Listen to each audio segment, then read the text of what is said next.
الحمد للہ رب العالمین والصلاة والسلام علی نبینا محمد وعلی آلہ وصحبہ اجمعین ومن تبعہم بإحسان الی یوم الدین. اعوذ باللہ السمیع العلیم من الشیطان الرجیم من ہمزہ ونفخہ ونفسہ. بسم اللہ الرحمن الرحیم. فأما الإنسان إذا ما ابتلاه ربه فأكرمه ونعمه فيقول ربي أكرمن وأما إذا ما ابتلاه فقدر عليه رزقه فيقول ربي أهانن. سب سے پہلے ہر طرح کی حمد و ثنا اللہ رب العزت کے لائق اور زیبا ہے، جس سے اپنے تعلقات کی تجدید کا یہ مہینہ ہے جو ہم گزار رہے ہیں. رمضان کے اس مہینے میں ہمارا ٹارگٹ یہ ہے کہ اللہ سے جو ہمارا تعلق کمزور ہو جاتا ہے اس تعلق کو دوبارہ سے مضبوط کرنے کی، تازہ کرنے کی، رینیو کرنے کی ہم کوشش کریں. اور ایمان والے بندے کا اللہ تعالیٰ سے الگ الگ طرح کا تعلق ہوتا ہے. تعلق کی ایک صورت ہوتی ہے شکر کی، جس پر الحمدللہ ہم نے پچھلے اپنے 2 دروس میں گفتگو کی ہے کہ اللہ تعالیٰ جب بندے کو نعمت دیتا ہے، اس پر احسان فرماتا ہے، اس پر نوازشیں کرتا ہے، تو بندے کو اللہ تعالیٰ کا شکر ادا کرنا ہے. کیسے شکر ادا کرنا ہے یہ ہم نے 2 دروس میں سیکھا. لیکن معاملہ یہ ہے کہ اللہ تعالیٰ بندے پر صرف احسانات نہیں کرتا. بندہ ہمیشہ اللہ تعالیٰ کی طرف سے صرف نعمتوں میں نہیں رہتا. اللہ تعالیٰ بلا شبہ الرحمن ہے، الرحیم ہے، رحمتوں والا ہے، کرم فرما ہے. لیکن دنیا میں اللہ تعالیٰ نے صرف نعمتیں ہی نعمتیں نہیں رکھی ہیں. دنیا میں مصیبتیں بھی ہیں، دنیا میں تکلیف بھی ہے، دنیا میں درد ہے، موت ہے، فاقہ کشی ہے، بیماری ہے، سیلاب آتے ہیں، گاؤں کے گاؤں بہہ جاتے ہیں، زلزلے آتے ہیں، شہروں کے شہر تباہ ہو جاتے ہیں، مرض میں آدمی کی ہمت ہار جاتی ہے، کوئی قریبی اور عزیز وفات پاتا ہے، انسان ٹوٹ جاتا ہے. کبھی مال کی پریشانی میں مبتلا ہوتا ہے بندہ، کبھی اولاد کی پریشانی میں مبتلا ہوتا ہے. دنیا میں الگ الگ طرح کی مصیبتیں بھی ہیں. ہم نے یہ تو سمجھ لیا کہ نعمتوں میں اللہ کے ساتھ تعلق کیسا ہونا چاہیے، لیکن اگر نعمتوں کی جگہ مصیبت لے لے، خوشحالی کی جگہ پریشانی لے لے، اچھائی کی جگہ تکلیف اور درد لے لے، تو مصیبتوں میں اللہ تعالیٰ کے ساتھ تعلق کیسا ہونا چاہیے. نعمتوں میں شکر ادا کرنا ہے، یہ بات سمجھ میں آنے والی ہے اور یہ سمجھنے میں نسبتاً آسان بھی ہے. لیکن جب مصیبتیں نازل ہو رہی ہوں، جب بندہ پریشانی کے عالم میں ہو، جب تکلیف اور درد میں مبتلا ہو، اس وقت اللہ سے تعلق کیسا ہونا چاہیے، یہ بھی ایک سیکھنے والی چیز ہے. بھائی سب سے پہلے بات تو یہ سمجھ لیں کہ جیسے اللہ تعالیٰ نعمتیں دینے والا ہے، ویسے ہی اللہ تعالیٰ مصیبتیں بھی دینے والا ہے. نعمتیں جیسے اللہ کی طرف سے آتی ہیں، ویسے ہی مصیبتوں کا بھی خالق کون ہے؟ اللہ ہی ہے نا. ہم سورہ فلق میں پڑھتے ہیں نا، من شر ما خلق. اللہ تعالیٰ میں اس شر سے بھی تیری پناہ چاہتا ہوں، یعنی اللہ کی پناہ چاہتا ہوں اس سے، جو اس شر سے جس کا پیدا کرنے والا بھی کون ہے؟ اللہ ہے. ہم یہ مانتے ہیں کہ دنیا میں خیر بھی ہے اور شر بھی ہے، اور دونوں کا پیدا کرنے والا کون ہے؟ اللہ ہی ہے. نعمتیں بھی اللہ تعالیٰ نازل کرتا ہے اور مصیبتیں بھی اس کی طرف سے نازل ہوتی ہیں. ہم نعمت اور زحمت، ہم خیر اور شر کے خالق کو الگ الگ نہیں مانتے. دنیا میں ایک مذہب ایسا ہے نا جو یہ مانتا ہے کہ خیر کا خالق الگ ہے اور شر کا خالق الگ ہے. خیر الگ خدا پیدا کرتا ہے اور شر کو پیدا کرنے والا خدا الگ ہے. کون سا مذہب ہے وہ؟ ہاں معلوم ہے کسی کو؟ پارسی جو ہوتا ہے نا، پارسی، ہاں پارسی جو مذہب ہے وہ یہ مانتا ہے کہ 2 خدا ہیں، ایک یزداں اور ایک اہرمن. یزداں یہ خیر کا خالق ہے اور اہرمن یہ شر کا خالق ہے. یزداں روشنی کا خالق ہے اور اہرمن اندھیرے کا خالق ہے. اس لیے وہ آگ کی پوجا کرتے ہیں. جو پارسی ہوتے ہیں نا وہ آگ کی پوجا کرتے ہیں، کیونکہ یہ وہ مانتے ہیں کہ آگ جو ہے نا وہ خیر کے خالق نے پیدا کی. پر ہم تو ایسا نہیں مانتے. ہاں ٹھیک ہے، اللہ تعالیٰ کی تعظیم کے طور پہ ہم شر کی نسبت اس کی طرف کرتے نہیں ہیں، پر مانتے یہی ہے کہ شر کا پیدا کرنے والا اللہ ہے. پر اللہ تعالیٰ کے ادب کا تقاضا یہ ہے کہ شر کی نسبت اللہ کی طرف نہ کی جائے. بھئی زندگی موت دینے والا اللہ ہی ہے، پر آپ کے گھر میں اگر بچہ پیدا ہوتا ہے تو آپ کیا کہتے ہیں؟ الحمدللہ اللہ تعالیٰ نے اولاد عطا فرمائی ہے نا. خیر کی نسبت اللہ کی طرف کرتے ہیں. لیکن اگر ابا کی وفات ہو گئی ہے تو کوئی آدمی یہ نہیں بولتا کہ اللہ تعالیٰ نے میرے والد کو موت دے دی, ہے نا. حالانکہ موت دینے والا بھی کون ہے؟ اللہ ہے. لیکن اللہ کے ساتھ حسن ادب کا, اللہ کے ساتھ تعظیم کا تقاضا رسول اللہ نے بتایا وَلَيْسَ الشَّرُّ إِلَيْكَ, شر کی نسبت اللہ کی طرف نہیں کی جاتی ہے. اس لیے حضرت ابراہیم نے فرمایا وَإِذَا مَرِضْتُ فَهُوَ يَشْفِينِ, جب میں بیمار ہوتا ہوں اللہ تعالیٰ مجھے شفا دیتا ہے. یہ نہیں کہا کہ جب اللہ تعالیٰ مجھے بیمار کرتا ہے, بھائی بیماری دینے والا کون ہے؟ وہ بھی اللہ ہی ہے. لیکن یہ نہیں کہا کہ اللہ جب مجھے بیمار کرتا ہے تو اللہ رب العالمین مجھے شفا دیتا ہے. کہا اذا مریضت, جب میں مریض ہو جاتا ہوں, بیمار ہو جاتا ہوں, فہو یشفین, تو اللہ تعالیٰ مجھے شفا دیتا ہے. یہ اللہ تعالیٰ کی تعظیم کا تقاضا ہے کہ شر کی نسبت اللہ تعالیٰ کی طرف نہ کی جائے. اللہ تعالیٰ کے ساتھ ادب کا تقاضا یہ ہے. کیسے وہ سورہ جن کی آیت ہے ام اراد بہم ربہم رشدا, کیسے ہے لنعلم اشر ارید بمن فی الارض, ہے نا, اشر ارید بمن فی الارض ام اراد بہم ربہم رشدا. کہ دیکھیے کتنا پیاری آیت ہے, سورہ جن کی آیت ہے. اللہ تعالیٰ جنوں کی زبانی, یہ جنوں نے یہ بات کہی کہ ہم نہیں جانتے اشر ارید بمن فی الارض, کہ زمین پہ رہنے والوں کے ساتھ شر کا ارادہ کیا گیا ہے. یہ نہیں کہا کہ اللہ تعالیٰ نے شر کا ارادہ کیا ہے. شر کی جب بات آئی تو جو فعل آیا وہ مجہول آیا. آیت یاد آ رہی ہے جی پوری؟ کیسے اشر ارید بمن فی الارض, اریدہ یہ مجہول کا صیغہ ہے کہ ہم کو نہیں پتا اشر ارید بمن فی الارض, کہ جو زمین پر ہے کیا ان کے ساتھ شر کا ارادہ کیا گیا ہے. ام اراد بہم ربہم رشدا, یا ان کے رب نے ان کے ساتھ بھلائی اور ہدایت کا ارادہ کیا ہے. جب بھلائی کی بات آئی تو اللہ تعالیٰ کا ذکر کیا, جب شر کی بات کی تو اللہ کا ذکر نہیں کیا, فعل مجہول لے کر کے آئے. تو اللہ کی تعظیم کا تقاضا تو یہ ہے کہ شر کی نسبت اللہ تعالیٰ کی طرف نہ کی جائے. لیکن بہرحال شر کا پیدا کرنے والا بھی کون ہے؟ اللہ ہے. موت دینے والا, مرض دینے والا, درد دینے والا, تکلیف دینے والا, زمین پر سیلاب لانے والا, زلزلے لانے والا بھی اللہ ہی ہے. اب سوال یہ پیدا ہوتا ہے, نعمتیں اللہ تعالیٰ دے رہا ہے تو شکر ادا کرنا ہے, یہ سمجھ میں آنے والی بات ہے. لیکن اللہ کبھی بندے کو مصیبت میں مبتلا کر دے تب اللہ کے ساتھ ہمارا رویہ کیسا ہونا چاہیے, ہمارا عقیدہ کیا ہونا چاہیے, یہ ایک سیکھنے والی بات ہے.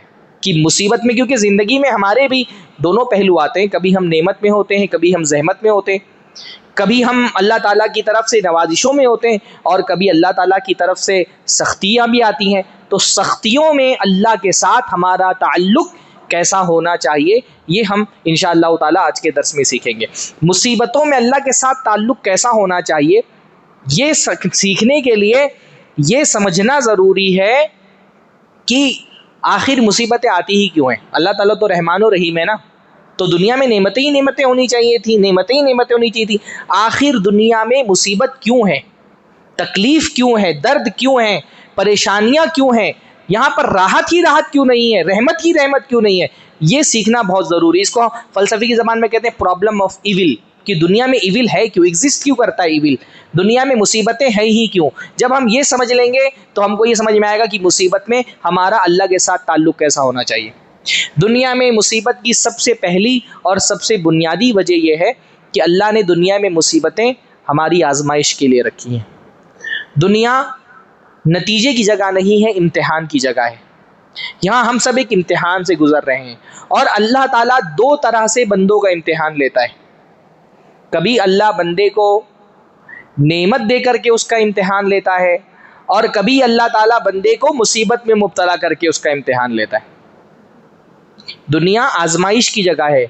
اچھا, جب بھی ہم آزمائش کا لفظ سنتے ہیں تو ہمارے ذہن میں یہ بات آتی آزمائش مطلب مصیبت. ایسی بات نہیں ہے. صرف مصیبت میں آزمائش نہیں ہوتی ہے, نعمتوں میں بھی آزمائش ہوتی ہے. صرف مصیبت آزمائش نہیں ہے, نعمت بھی آزمائش ہے. علم بھی آزمائش ہے, مال بھی آزمائش ہے, اولاد بھی آزمائش ہے, بیوی بھی آزمائش ہے, عہدہ اور منصب بھی آزمائش ہے, حسن و جمال بھی آزمائش ہے. یہ جو دنیا کی نعمتیں ہیں یہ نعمتیں آزمائش بھی ہیں اپنی جگہ پر.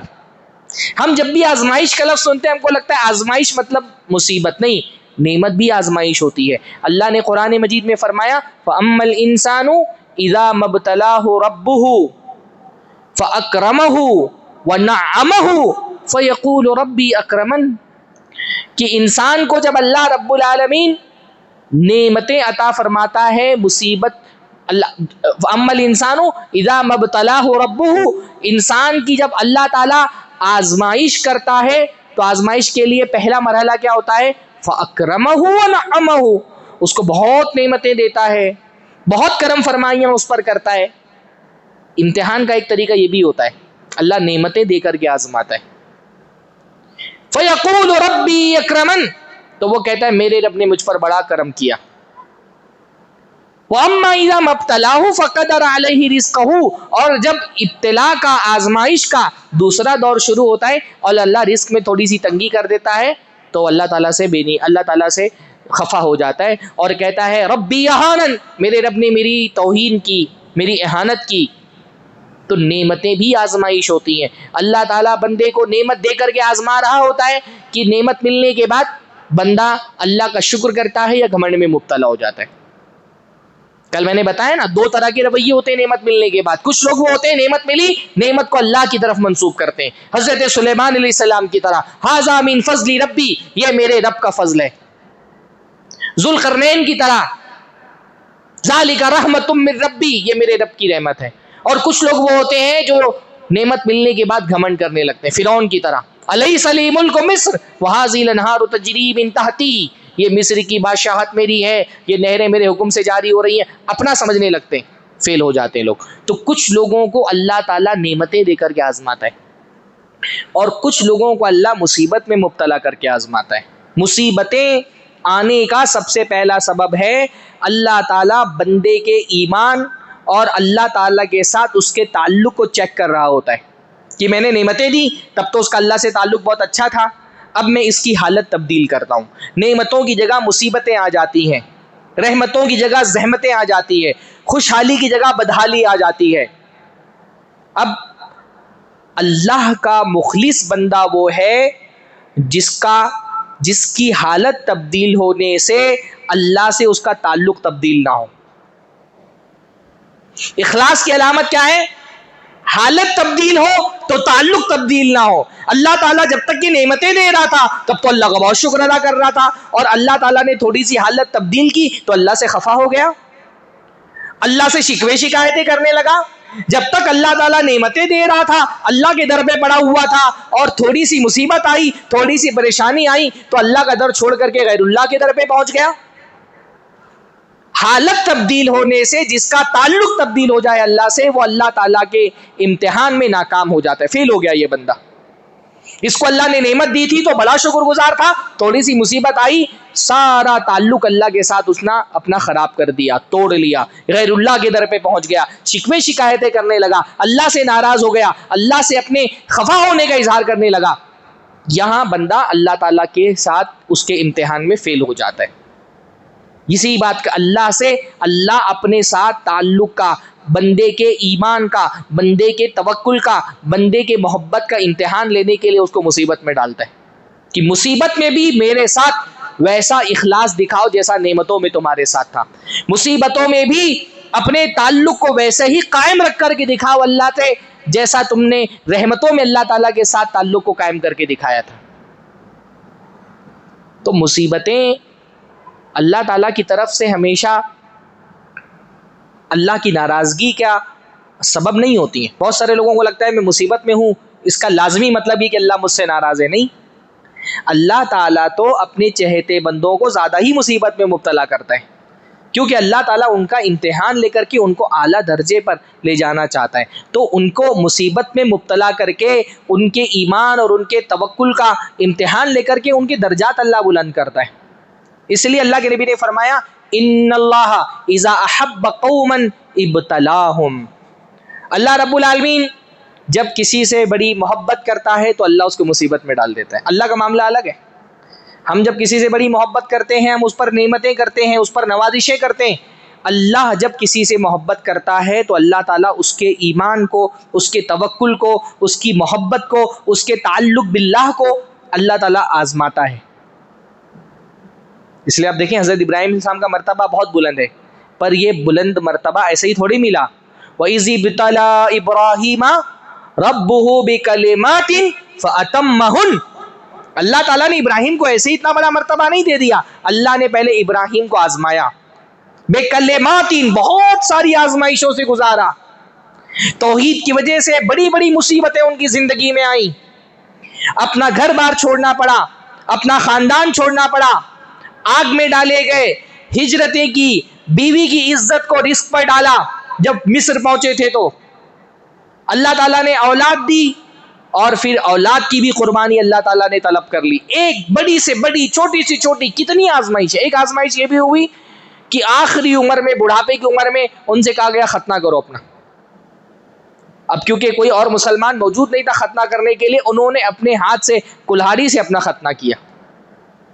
بہت ساری آزمائشوں سے گزارا. فَأَتَمَّهُنَّ، لیکن ابراہیم نے ان آزمائشوں میں ثابت قدم رہ کر کے یہ ثابت کر دیا کہ وہ اس درجے کے مستحق ہیں. تو اللہ تعالیٰ نے فرمایا انی جاعلک للناس اماما، اب میں تم کو لوگوں کا امام بناتا ہوں. سلگتی ریت پہ تلوے لہو لہو کرنا، پھر اس کے بعد گلابوں کی آرزو کرنا.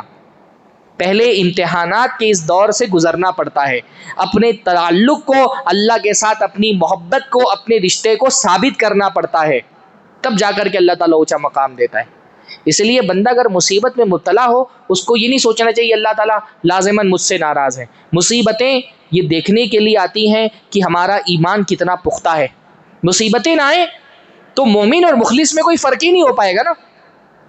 بھائی عام حالت میں ایمان کا، تقوی کا، توکل کا دعویٰ کرنا بہت آسان ہوتا ہے، اخلاص اور للہیت کے دعوے دار بہت سارے ہوتے ہیں. جب مصیبت آتی ہے تو پتہ چلتا ہے کون لوگ تھے جو اپنے دعوے میں سچے تھے، ہے نا. اللہ کے نبی صلی اللہ علیہ وسلم کے زمانے میں جب نبی صلی اللہ علیہ وسلم ہجرت کر کے پہنچے ہیں مدینہ، تو بھائی حالات ذرا سا مشکل تھے. مکہ کے لوگ اپنی پوری طاقت لگا رہے تھے مسلمانوں کو پریشان کرنے کے لیے، الگ الگ حربے آزما رہے تھے. اب اس زمانے میں جو منافقین تھے وہ آ کر کے رسول اللہ سے بڑی بڑی باتیں کرتے تھے کہ بھائی ہم کب تک کہ یہ مکہ کے مشرکوں کا ظلم و ستم برداشت کریں گے، ان کی سازشیں کب تک کہ ہم ایسے بیٹھ کر کے دیکھتے رہیں گے. اللہ تعالیٰ کوئی صورت کیوں نہیں نازل کر رہا جس میں ہم کو حکم دے دیا جائے کہ جا کر کے ان مشرکوں سے لڑو. آ کر کے بڑی بڑی باتیں رسول اللہ سے کرتے تھے کہ صورت کیوں نہیں نازل ہو رہی، جہاد والی صورت جس میں ہم کو قتال کا حکم دیا گیا ہو. اور اللہ تعالیٰ نے فرمایا جب صورت واقعتاً نازل ہو گئی، اللہ تعالیٰ نے جہاد کا حکم دے دیا. ینظرون الیک نظر المغشی علیہ من الموت، تو رسول اللہ کو ایسے دیکھ رہے تھے جیسے ان پر موت کی غشی تاری، ایسا لگتا تھا ابھی مر جائیں گے. بڑی بڑی باتیں کر رہے تھے، لیکن جب کر کے دکھانے کا ٹائم آیا تو الگ ہو گئے. تب سمجھ میں آیا کہ صرف دعویٰ کرنے والے بہت ہوتے، جب مصیبت آتی ہے تو پتہ چلتا ہے کون اپنے ایمان کے دعوے میں سچے تھے. جب احد کا موقع آیا تب پتہ چلا کہ یہ بڑے بڑے منافقین، بدر تو اچانک ہو گئی تھی، لیکن احد جب آیا پلاننگ کے ساتھ جنگ ہوئی، تب پتہ چلا کہ یہ بڑے بڑے لوگ جو بڑی بڑی باتیں کرتے تھے جنگوں کی، یہ ان کی صورتحال ہے. جب احزاب کا موقع آیا تب پتہ چلا کہ یہ منافقین بڑی بڑی باتیں کرنے والے یہ کہہ رہے ہیں کاش ہم مدینہ سے باہر ہی ہوتے اور وہاں پر بیٹھ کر کے مدینہ والوں کی خبریں سن رہے ہوتے. رسول اللہ صلی اللہ علیہ وسلم کے پاس آ کر کے اجازتیں مانگنے لگے کہ ہمارے گھر کھلے ہوئے ہیں، ہم کو اجازت دیجیے کہ ہم ماس چھوڑ کر کے اپنے اپنے گھروں کو جائیں. مصیبت آتی ہے تو پتہ چلتا ہے مومن کون ہے اور مخلص کون ہے. اور اللہ تعالیٰ یہ چاہتا ہے کہ مومنوں کو مخلص سے ممتاز کر دیا جائے، الگ کر دیا جائے مومنوں کو مخلصوں سے. اسی لیے اللہ تعالیٰ مصیبت کے ذریعے سے بندے کے ایمان کو، اس کے تقوی کو، اس کی توحید کو آزماتا ہے. آپ کتنے سارے لوگوں کو دیکھیں گے عام حالت میں ماشاءاللہ توحید والے، تھوڑی سی مصیبت آئی، گھر میں کچھ پریشانیاں آئیں، بیماری آ رہی ہے اور علاج کرا رہے ہیں آرام نہیں ہوا، مالی پریشانی ہے اور بہت کوشش کر رہے ہیں لیکن کہیں سے کامیابی نہیں مل رہی. اب ویسے بڑے توحید والے تھے، لیکن 2-4-6 مہینہ کسی کو آسیب کی شکایت ہے، کسی کو مالی پریشانی ہے، کس کو اولاد نہیں ہو رہی اور خوب اللہ سے دعائیں مانگی قبول نہیں ہو رہی، پہنچ گئے کسی بابا کے دربار پہ، کسی قبر پہ فریاد کرنے کے لیے. کسی راقی سے تعویذیں لکھانے کے لیے، ہار گئے توحید کے امتحان میں، فیل ہو گئے۔ ہماری توحید بھی ہماری مصیبتوں میں آزمائی جاتی ہے۔ کتنا اللہ تعالیٰ سے مانگ سکتے ہو مانگو، کتنا تمہارے اوپر، کتنی ہمت ہے تمہارے اندر۔ اسی لیے اللہ تعالیٰ آپ دیکھیں، حضرت ابراہیم علیہ السلام جوانی میں دعا مانگی تھی، ربی ہب لی من الصالحین، بڑھاپے میں جا کر کے پوری ہوئی۔ اللہ نے بڑھاپے میں جا کر کے اولاد دی۔ اللہ تعالیٰ دیکھتا ہے کہ توکل کتنا ہے۔ حضرت حاجر اتنا بڑا توکل تھا، جیسے ہی پیاس لگی پانی نکل سکتا تھا نا، لیکن اللہ نے 7 چکر لگوائے۔ اللہ تعالیٰ ایسے ہی چکر لگواتا ہے بندوں سے، تاکہ اللہ تعالیٰ چیک کرے کہ تمہارے اندر توکل، تمہارے توکل کا اسٹرینتھ کتنا ہے۔ تو مصیبتیں آتی ہیں تاکہ ہمارے اخلاص کا امتحان ہو، اللہ کے ساتھ ہمارے تعلق کو چیک کیا جائے۔ پہلی وجہ مصیبتوں کی یہ ہے۔ اس لیے جب بھی مصیبت آئے، اللہ سے ہمارا تعلق اور مضبوط ہو جانا چاہیے۔ اللہ کے رسول صلی اللہ علیہ وسلم کا معاملہ یہی تھا، آپ جب پریشان ہوتے تو کیا کرتے؟ اور شدت سے اللہ سے اپنا تعلق مضبوط کر لیتے ہیں۔ کان اذا حدبہ امر فزع الی الصلاۃ، رسول اللہ کو جب کوئی پریشانی ہوتی، رسول اللہ نماز کی طرف دوڑتے۔ جب مصیبت کا دور ہو، اللہ سے تعلق اور اچھا کر لینا چاہیے۔ پہلی چیزیں، مصیبتیں آتی ہیں ہمارے امتحان کے لیے۔ دوسرا، مصیبت آتی ہے ہم کو ہماری اوقات یاد دلانے کے لیے۔ کبھی کبھی انسان اپنی اوقات بھول جاتا ہے۔ وہ یہ بھول جاتا ہے کہ میں بندہ ہوں، میرا ایک رب ہے، میرے سارے معاملات اسی کے ہاتھ میں ہیں، میرے سارے مسائل وہی حل کر سکتا ہے، نعمت دینا بھی اس کے اختیار میں ہے، زحمت دینا بھی اس کے اختیار میں۔ کبھی کبھی بندہ اپنے آپ کو انکریڈیبل سمجھنے لگتا ہے، پاورفل سمجھنے لگتا ہے، اس کو لگتا ہے سب میرے ہاتھ میں ہے، I am the king, I am the boss, فرعون کی طرح ہو جاتا ہے، انا ربکم الاعلی۔ اللہ تعالیٰ بندے کو مصیبت میں مبتلا کر کے اس کو اس کی اوقات یاد دلاتا ہے کہ یہ تمہاری حیثیت ہے، یہ تمہاری اوقات ہے۔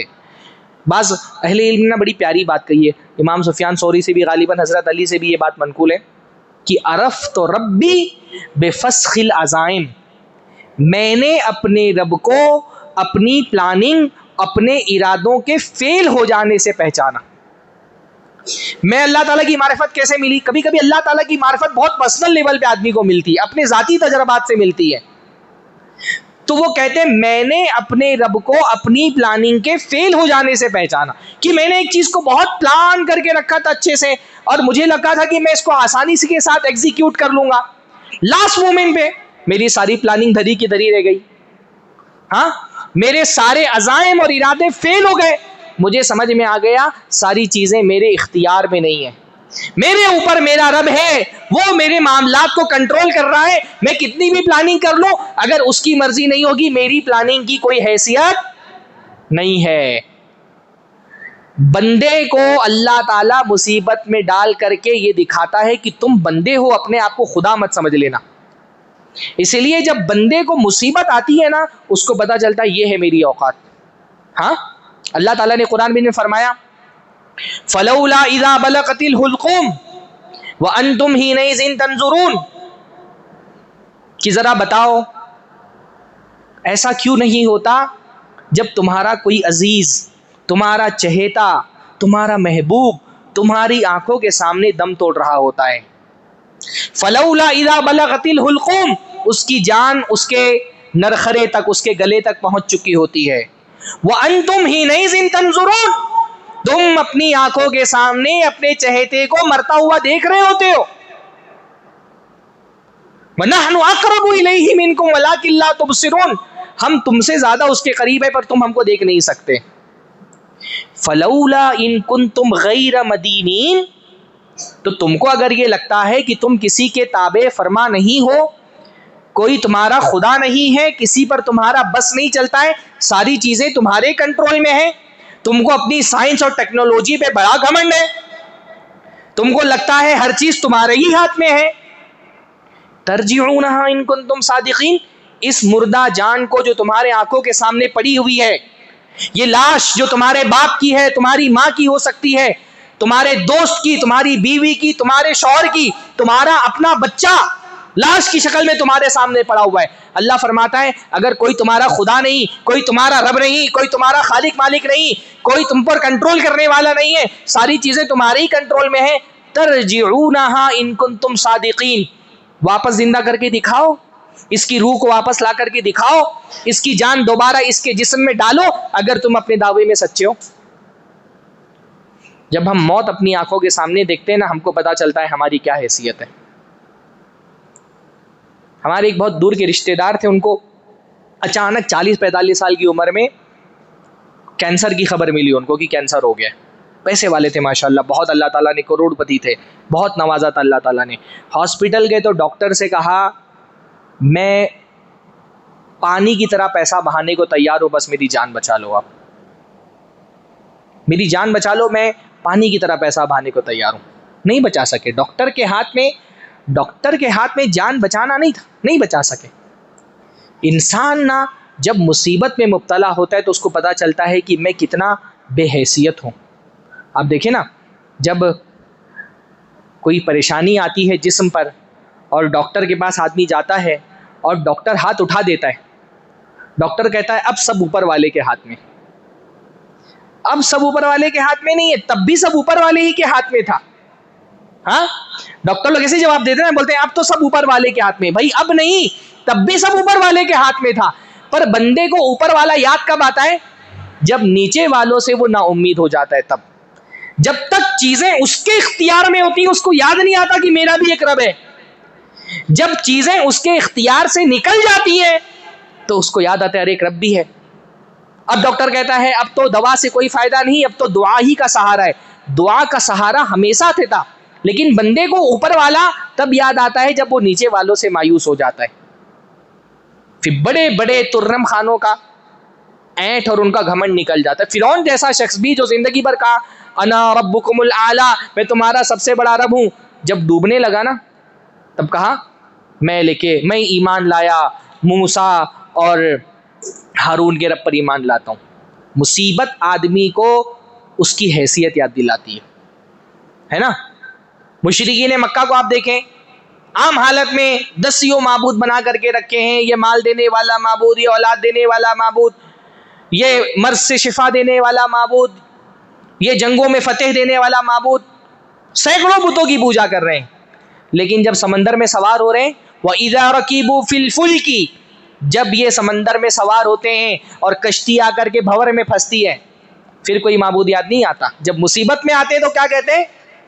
دعوا اللہ مخلصین لہ الدین، تو سارے معبودوں کو بھول جاتے ہیں، پھر اکیلے اللہ تعالیٰ کو یاد کرتے ہیں۔ مصیبت میں اس لیے آپ دیکھیں نا، مصیبت میں جو تعلق اللہ تعالیٰ سے بنتا ہے ایک بندے کا، وہ عام حالت میں بن ہی نہیں سکتا ہے۔ ہم میں سے ہر کسی نے اپنی زندگی کا سب سے زیادہ پرخلوص سجدہ کب کیا؟ جب وہ انتہائی مصیبت کے عالم میں تھا۔ سب سے زیادہ خشوع اور للہیت والی دعا کب مانگی ہم نے؟ جب ہم شدید مصیبت میں تھے۔ اس وقت وہ جو مصیبت زدہ کا سجدہ ہوتا ہے نا، اس سجدے کا کوئی بدل نہیں ہے۔ اس آدمی کے بارے میں سوچیں جس کے بچے کو ڈاکٹر نے بول دیا ہے کہ بھئی اب سارے راستے بند ہیں، اب سب اوپر والے کے ہاتھ میں ہیں۔ اس وقت بندہ آتا ہے مسجد میں، وضو کرتا ہے، سجدے میں گر گڑا کر کے اللہ تعالیٰ سے اپنی اولاد کی جان کے لیے دعا مانگتا ہے۔ وہ دعا عام حالت میں آدمی مانگ ہی نہیں سکتا ہے۔ مصیبت میں انسان کو اس کی اوقات یاد آتی، یہ میری اوقات ہے۔ اللہ بندے کو مصیبت میں ڈال کر کے اس کی حیثیت یاد دلاتا ہے کہ یہ تمہاری حیثیت ہے۔ مصیبتیں نہ آئے تو لوگ خود کو خدا سمجھنے لگتے۔ آپ دیکھیں نا کورونا کے حالت میں، کورونا میں ایک آسٹریلین اخبار کی میں نے نیوز پڑھی تھی کورونا کے دور میں، کہ پوری دنیا میں جتنا کورونا کا وائرس ہے، اگر سب کو ایک جگہ جمع کر دیا جائے تو اس کی کوانٹٹی کتنی ہوگی؟ 1 ٹی سپون کے برابر، 1 چائے کے چمچ کے برابر۔ اتنا ہی کورونا کا وائرس پوری دنیا میں تھا۔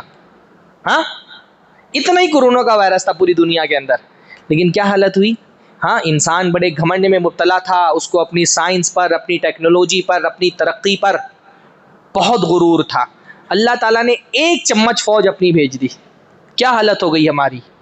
ہاں، گھر کے دروازے بند ہو گئے، فیکٹریوں کے گیٹ بند ہو گئے، ایئرپورٹ سے لے کر کے اسٹیشن تک سارے ٹرانسپورٹیشن کی سسٹم بند ہو گئے، سڑکیں سنسان ہو گئیں، دنیا ٹھپ پڑ گئی۔ کس کے آگے؟ 1 چمچ کورونا کا وائرس۔ اس کے آگے پوری دنیا تھپڑ کر کے رہ گئی. انسان کو اس کی اوقات یاد آ گئی, گھٹنے پر آ گئی انسانیت. بندہ جب مصیبت میں مبتلا ہوتا ہے نا, اس کو احساس ہوتا ہے کہ میں کتنا کمزور ہوں, کتنا بے بس ہوں, اور اللہ تعالیٰ چاہتا ہے کہ بندے کو اس کی بے بسی کا احساس دلایا جائے, کیونکہ جب اپنی بندگی کا احساس ہوتا ہے تو بندے کو اللہ یاد آتا ہے. جب تک بندہ یہ بھولا ہوتا ہے کہ میں بندہ ہوں, اس کو یہ بھی یاد نہیں رہتا کہ میں میرا ایک رب ہے. ہاں, نسوا اللہ, جو کیسے قرآن کی آیت ہے, اللہ تعالیٰ ہاں فانساہم نسوا اللہ فنسیہم, یہ اللہ کو بھولا ہوا ہوتا ہے. لیکن جب بندہ اپنی ذات کو پہچان لیتا ہے کہ میں بندہ ہوں, تو اس کو پھر اللہ تعالیٰ بھی یاد آتا ہے. اللہ کی معرفت انسان کی اپنی ذات کی معرفت سے جڑی ہوئی ہے. جب ہم اپنی بندگی کو پہچانتے ہیں تو ہمارے رب کی بھی پہچان ہم کو ہو جاتی ہے. تو اس لیے بھی اللہ تعالیٰ مصیبت میں بندے کو ڈالتا ہے تاکہ اس کو اللہ رب العالمین سے جوڑا جائے مصیبتوں میں. اس لیے امام ابن تیمیہ رحمہ اللہ نے بڑی پیاری بات کہی ایک جگہ پر. انہوں نے کہا وہ مصیبت جو اللہ سے تمہارے تعلقات کو تازہ کر دے, اللہ تعالیٰ سے تم کو جوڑ دے, اس نعمت سے بہتر ہے جو تم کو اللہ سے غافل کر دیتی ہے. ہاں, وہ مصیبت جس کے ذریعے سے تمہارا اللہ تعالیٰ سے تعلق مضبوط ہو جائے, تم اللہ تعالیٰ کی طرف پلٹ جاؤ, وہ مصیبت اس نعمت سے بہتر ہے جو تم کو اللہ سے غافل کر دیتی ہے. کبھی کبھی یہ ہوتا ہے کہ مصیبت میں اللہ سے تعلق جڑ جاتا ہے, نعمت میں بندہ اللہ سے غافل ہو جاتا ہے. ایسی مصیبتیں جو اللہ تعالیٰ سے ہمارے تعلق کو جوڑ دیتی ہیں, ان نعمتوں سے بہتر ہے جن میں پڑھ کر کے بندہ اللہ تعالیٰ سے غافل ہو جاتا ہے. تو یہ 2 وجوہات میں نے بیان کی, اور بھی کچھ وجوہات ہیں جو انشاءاللہ تعالیٰ کل کے درس میں ہم لوگ دیکھیں گے. اور موضوع سے متعلق یا اس سے غیر متعلق بھی کوئی سوال ہو خواتین کا یا آپ لوگوں کا, تو درس کے بعد 5-10 منٹ کا وقفہ ہمارے پاس ہوتا ہے, وہ کر سکتے ہیں انشاءاللہ تعالیٰ. السلام علیکم وآخر دعوانا الحمد للہ رب العالمین. خواتین جو ہے وہ سوال لکھ کر کے بھی بھیج سکتی ہیں. آج میں نے اعلان کر دیا ہے, اگر کوئی سوال ہو تو آپ لکھ کر کے لے آیا کریں. کل کسی بہن نے سوال لکھ کر کے دیا تھا تو آپ لکھ کر کے لے آیا کریں. اور میں ویسے تو کوئی بہت بڑا مفتی نہیں ہوں, اللہ تعالیٰ